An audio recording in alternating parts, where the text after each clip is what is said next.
Hello student, आज मैं आप लोगों के लिए क्लास 10th संस्कृत जो चैप्टर है कर्णस्य दानवीरता उससे संबंधित मैं आप लोगों के लिए VVI ऑब्जेक्टिव प्रश्न लेकर आ गए हैं। जो सही प्रश्न आपको पूछा हुआ है, प्योर प्रश्न आपका NCERT पैटर्न पे आधारित है।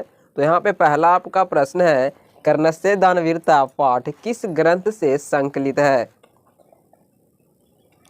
तो इसका राइट आंसर बिल्कुल यहाँ पे आपका ए सही हो जाएगा, कर्णभार से। जो कर्णस्य दानवीरता पाठ है वो कर्णभार ग्रंथ से संकलित है।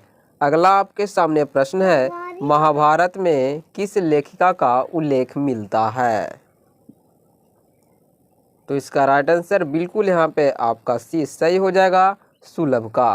अगला प्रश्न की ओर चलते हैं। तो यहाँ पे आपका सूर्यपुत्र कौन था, वह आपका प्रश्न है। तो इसका राइट आंसर बिल्कुल यहाँ पे आपका सी सही हो जाएगा, कर्ण। सूर्यपुत्र कर्ण था। चलिए अगले प्रश्न की ओर चलते हैं। तो यहाँ पे है, कर्ण किसके पक्ष से युद्ध लड़ रहा था? तो इसका राइट आंसर बिल्कुल यहाँ पे आपका ए सही हो जाएगा, कौरव का। कौरव की तरफ से जो है कर्ण युद्ध लड़ रहा था। चलिए अब अगला प्रश्न की ओर चलते हैं। कर ब्राह्मण रूप में कौन प्रवेश किया? तो इसका राइट आंसर बिल्कुल यहाँ पे आपका ए सही हो जाएगा, इंद्र। ब्राह्मण रूप में प्रवेश जो किए थे वो इंद्र था। चलिए अब अगला प्रश्न की ओर चलते हैं। दानवीर कौन था? तो इसका राइट आंसर बिल्कुल यहाँ पे आपका सी सही हो जाएगा, कर्ण था। दानवीर कर्ण था। चलिए अब अगला प्रश्न की ओर चलते हैं। कह रहा है कि कर्ण किस देश का राजा था? तो इसका राइट आंसर बिल्कुल यहाँ पे ए सही हो जाएगा, अंग। कर्ण जो था अंग देश का राजा था। प्रश्न है कि कर्ण किसका पुत्र था? तो इसका राइट आंसर बिल्कुल यहाँ पे आपका ए सही हो जाएगा, कुंती का। कर्ण जो था कुंती का पुत्र था।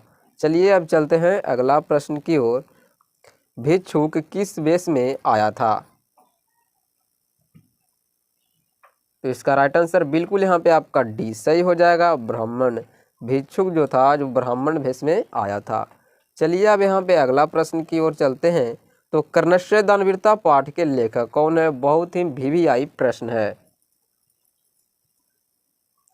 तो कर्णस्य दानवीरता के जो लेखक है वो भाष्य है। राइट आंसर आपको ए सही हो जाएगा। चलिए चलते हैं अगला प्रश्न की ओर कि अर्जुन किसके पक्ष से युद्ध लड़ रहा था? तो इसका राइट आंसर बिल्कुल यहाँ पे आपका बी सही हो जाएगा, पांडव की तरफ से आपका अर्जुन है जो लड़ रहा था, युद्ध लड़ रहा था। ये आप हमेशा ध्यान रखिएगा। तो चलिए अब चलते हैं अगला प्रश्न की ओर। तो कर्ण कवच और कुंडल किसको दिया था? जो कर्ण थे वो कवच और कुंडल किसको दे दिए थे? आप इसे जरूर से जरूर याद रखिएगा। तो इसका राइट आंसर बिल्कुल यहाँ पे आपका ए सही हो जाएगा, इंद्र को। कर्ण जो थे कवच और कुंडल इंद्र को दे दिए थे। चलिए अब अगला प्रश्न की ओर चलते हैं। कवच और कुंडल किसके पास था? बहुत VVI प्रश्न है।